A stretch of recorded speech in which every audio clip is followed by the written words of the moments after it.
E nós, no Brasil, estamos assistindo o poder indo para um lado, mantido pela norma, pela lei, pela Constituição, mas a autoridade se esvaindo, principalmente onde ela deveria ser mais forte. Deixa eu só respondesse aquela pergunta minha. Sim, só para equilibrar a questão de tempo, vou pedir só para o Renan responder a questão de reforma política, se o senhor entende que voto distrital pode ser um caminho ou não, e aí eu vou contigo nessa resposta e a gente depois encaminha, que eu preciso equilibrar o tempo aqui. Não, perfeito. Posso até dar um pitaco, trazer um caso claro no que a gente está discutindo aqui? Esse tema do STF é muito importante. Não dá para a gente, infelizmente, ele cobre muito espaço. Caso claro, eu estou falando muito, dia 5 de janeiro, algumas áreas do Brasil que estão sob comando do crime, eu vou colocar em estado de defesa. Eu tenho certeza absoluta que vai vir uma ação do PSOL, o PSOL vai botar uma ação e vai vir um ministro, vai dar uma decisão monocrática barrando. Só que se o pedido do estado de defesa passa pelo processo legislativo certinho, obtive a maioria, conseguir, aí a decisão ilegal não se cumpre. E nós temos que estar prontos para ter um presidente da República que não obedeça uma decisão ilegal que venha do STF. Decisão ilegal não se cumpre. Inclusive, já não se cumpriu antes. Uma vez houve uma decisão do Marco Aurélio mandando afastar o Renan Calheiros, 2016. Renan Calheiros, com nenhuma qualidade moral, vamos deixar claro, falou não. Rolou um impasse e derrubaram. Que eu acho que está na hora de fazer isso. O Bolsonaro ficava comprando, a gente comprou muitos conflitos do período do Bolsonaro, em que ele ficava gritando, não gosto do Xandão. Aí depois chorava no telefone com o Xandão, como foi relatado, pediu ajuda para o Michel Temer. Não é assim que se resolve. Institucionalmente, você vai ter que dar um break. Porque o Supremo vai fazer o quê? Vai te dar um golpe de Estado? Nós precisamos falar, se o processo legislativo foi tocado através dos seus agentes devidamente constituídos, e se o presidente, devidamente constituído, entrou, vamos dizer, no cumprimento das suas atribuições com um projeto, isso tem que ser respeitado pelo STF. Não é porque eles querem discutir direitos humanos em Harvard que isso vai ser derrubado. Isso tem que ficar claro. O próximo presidente da República vai ter que lidar com esse problema. E a gente não vai poder fugir desse assunto. Indo para a questão da reforma política. Eu não acredito no voto distrital puro, porque o voto distrital puro no Brasil é apenas empoderamento do centrão. E a gente tem um modelo político através de emendas e cooptação que é um desastre. E a gente, quanto mais roda o Brasil, mais a gente vê que existe uma versão do voto distrital, que são os políticos que cooptam, vamos dizer, as prefeituras locais, distribuem emendas, compram o voto e se mantêm com suas famílias por muito tempo. A reforma que eu quero, eu estou chamando de lei de responsabilidade gerencial. É uma norma que altera a seguinte coisa: o sistema de incentivos para o funcionamento das prefeituras. E o foco tem que ser no prefeito. Um prefeito, hoje, ele ganha uma eleição fazendo um show do Wesley Safadão com a emenda do deputado aliado, e aí compra de voto puro e simples. Isso os municípios pequenos do Brasil funcionam assim, e a gente não pode fugir disso. Até porque não existe democracia na prática no Brasil. Um país em que tem compra de voto, a gente tem uma democracia nominal. As pessoas são cooptadas no período eleitoral, seja pela máquina pública, seja pela compra de votos, seja pelo Caixa 2, votam ali no grupo familiar e o jogo segue. Nós precisamos, então, fundir municípios, estabelecer critérios objetivos de avaliação dos prefeitos, de modo a um prefeito, se quiser participar de uma reeleição, ele vai ter que cumprir no mínimo. Se ele tem 10% de cobertura de esgoto naquele município, entrega, vamos supor, 20%. O IBGE, o IPE, órgãos podem trabalhar nisso. E estabelece esses critérios. Melhora no ranking do SAEB, melhora a cobertura de esgoto, melhora índices ligados ao atendimento nas UBS, nos municípios. Obteve esses índices, participa da reeleição normalmente, pode até fazer seu show do Wesley Safadão. Não obteve esses índices, o prefeito tem que ter uma sanção. E a segunda coisa, que é super simples de resolver, o fundo partidário eleitoral no Brasil, que já é altíssimo, ele não tem que ser condicionado pelo número de tiriricas ou Nicolas Ferreiras ou Érica Hiltons que você elege no seu partido. Ele tem que ser condicionado a esses critérios de desempenho objetivo dos seus prefeitos. Então, um partido tem os prefeitos obtêm bons índices de desempenho, metrificados de maneira objetiva, portanto, atendem ao interesse da população local, mesmo quando a população local não saiba avaliar. A população local no Brasil não sabe avaliar, por exemplo, a importância do saneamento básico. Não cobra, eu quero meu saneamento, ninguém cobra, até porque a obra está acontecendo debaixo da terra. E aí ninguém liga mesmo com o marco do saneamento sendo passado. Então, fazer isso obriga os partidos a... Opa, eu quero colocar bons prefeitos que vão obter bons índices de desempenho e assim eu tenho mais dinheiro para reinvestir em mais bons prefeitos e administradores públicos de qualidade.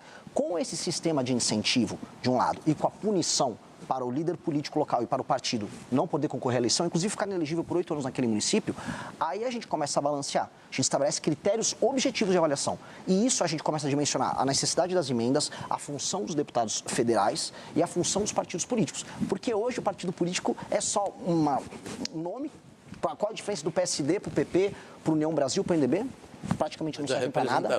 A representação popular do jeito que está, se manteria. Lógico, você vota na eleição. Acontece que o prefeito fica 4 anos, Mitre, no município, Sim. pega aquele município com 2% de esgoto, e aí termina com 2% de esgoto, ou água potável, e a população o reelege. Mitre, a população reelege ele porque a população está num nível de pobreza que ela naturalizou o absurdo. E aí esse prefeito não tem nenhuma obrigação em aumentar a atividade econômica naquele município, nenhuma, continua com o pires na mão pedindo dinheiro do fundo de participação dos municípios, o dinheiro chega, ele não faz nada de útil, faz o famoso show do Wesley Safadão, do Natanzinho no município, coloca a turma na prefeitura, coopta a galera, faz caixa 2 com o dinheiro desviado das emendas que estão na casa dos mais de 60 milhões, e o jogo segue e ele é reeleito. Quando a gente vai nas pequenas prefeituras dos lugares mais pobres do Brasil, a gente vê isso. Por que é reeleito o prefeito que não melhora nenhum indicador básico? O prefeito, portanto, não está cumprindo seu papel constitucional de atender às demandas da população. E a população não sabe avaliar. A gente vai precisar ajudar a população a avaliar de alguma maneira. E esses critérios objetivos têm que estar presentes nisso. A não ser que a gente aceite as coisas como elas estão. Tudo bem, eu vou ver o Maranhão para sempre, sem rua, sem esgoto e com atividade econômica baixíssima. É isso que a gente quer? A gente chama isso de democracia? Eu não consigo concordar. Então, uma reforma tem que passar por isso. Porque, se não alterar isso, é distrital misto, é distrital puro, é o modelo alemão, é o modelo português com a lista fechada, não vai fazer diferença. Porque o sistema de incentivos vai ser o mesmo. Aldo, a gente está indo para o final já do programa. O senhor é um nacionalista, o senhor tem a origem lá no Partido Comunista, como a Thaís agora há pouco lembrava. Qual a sua posição sobre as privatizações? A gente está vendo, por exemplo, algumas estatais como Correios, né, apresentando um déficit gigantesco nesses últimos anos. O senhor, caso presidente, manteria essas empresas estatais ou o senhor pensa em privatizações? Privatizar ou não privatizar não é uma questão de princípios, é uma questão de necessidade. O Brasil, quando construiu empresas estatais, é porque o setor privado não tinha interesse em, por exemplo, fazer siderurgia no Brasil. Então, o Vargas arrumou lá um fundo americano de 100 milhões de dólares e fez Volta Redonda. Depois, o Brasil fez petroquímica, aí já com um capital de participação do Estado, 1/3, do setor privado nacional, 1/3, e do setor privado estrangeiro, 1/3. Aí nós fizemos as indústrias de petroquímica. Nós fizemos a celulose também, principalmente em Aracruz, com esse investimento público. Onde o capital privado tiver condições de resolver, de tocar, não tem por que o Estado se meter. Agora, se o setor privado não tem interesse em fazer uma empresa de pesquisa agropecuária como a Embrapa, aí você tem que colocar o Estado. Se o Estado não tem condições de montar uma escola de engenharia como o ITA, o Instituto Tecnológico da Aeronáutica, e depois fazer um centro de tecnologia aeronáutica e depois fazer uma indústria aeronáutica como fez a Embraer, o Estado toma a iniciativa. Então você tem que combinar, como no mundo inteiro, nos países que souberam combinar o dinamismo, a criatividade da iniciativa privada com o apoio e a iniciativa do Estado, onde isso foi importante, é o que o Brasil tem que fazer. O Brasil não tem que inventar e dividir o seguinte, ou é público, ou é empresa pública, ou é empresa privada. Não, o Brasil tem que combinar eficiência, tanto na atividade pública quanto na atividade privada. E fazer com que a combinação dessas duas ações resulte no interesse nacional. Ali tem uma atividade que pode contar com a presença do empreendedor privado, seja ele nacional ou internacional, muito bem, vamos, como o chinês fez e está fazendo até hoje. Produtividade. Renan, privatizações.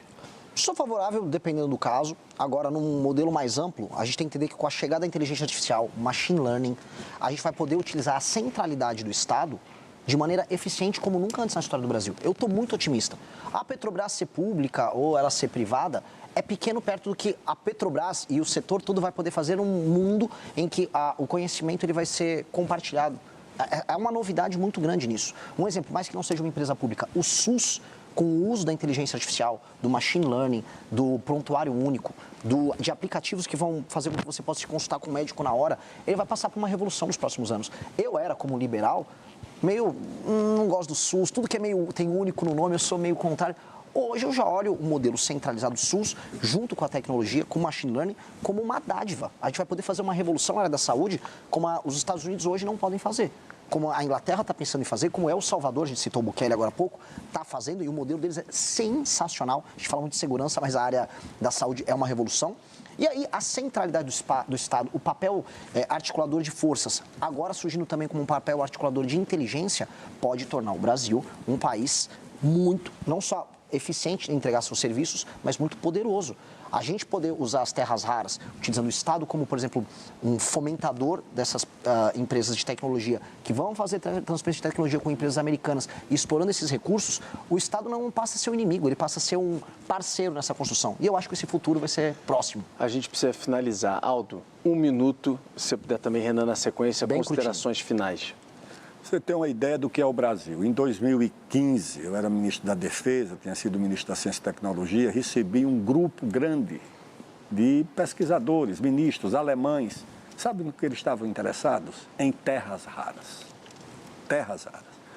16 anos, nós vivíamos 11 anos, nós vivíamos uma situação de interesse do mundo por essas terras raras. O Brasil tem maiores reservas, o Brasil não tem prospecção nem conhecimento, 30%. A China já conhece tudo o que tem. Então o Brasil tem essa fronteira promissora. Ela pode, de fato, alavancar o Brasil. Daí vem o excedente que o Brasil pode se reindustrializar em alta tecnologia. Então nós devemos olhar para o país com otimismo, com confiança.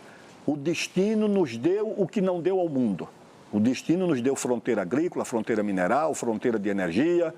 Agora, as escolhas não ajudaram o Brasil. Então, vamos fazer com que, ao encontro do destino, venha uma escolha que faça o Brasil olhar para o futuro com esperança, que é o que nós precisamos.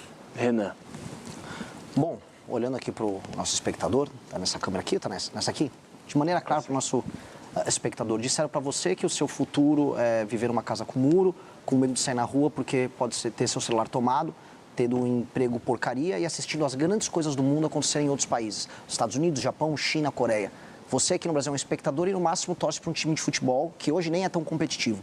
Pois bem, o Brasil pode ser glorioso. Você pode viver num país em que o bandido vai ser muito preso ou morto quando precisa. Você pode viver num país em que ganhar dinheiro não será um privilégio, mas será a regra. Você pode viver num país que será uma das 5 nações mais importantes do mundo. Você precisa ter imaginação, sonho e acreditar nas pessoas certas na hora certa. Não fique nessa história de Lula e Bolsonaro. Isso é o passado.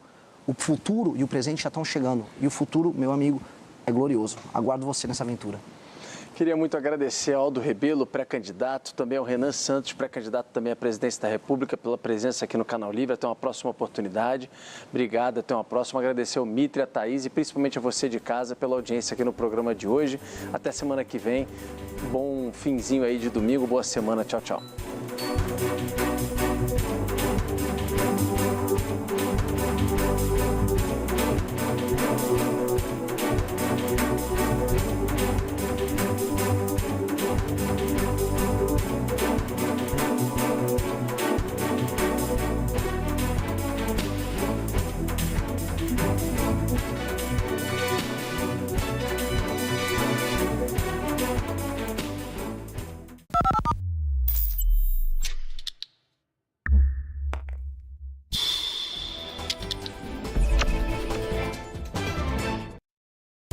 A Band News TV tem no seu DNA a credibilidade do Grupo Bandeirantes de Comunicação. São 9 milhões de telespectadores e quase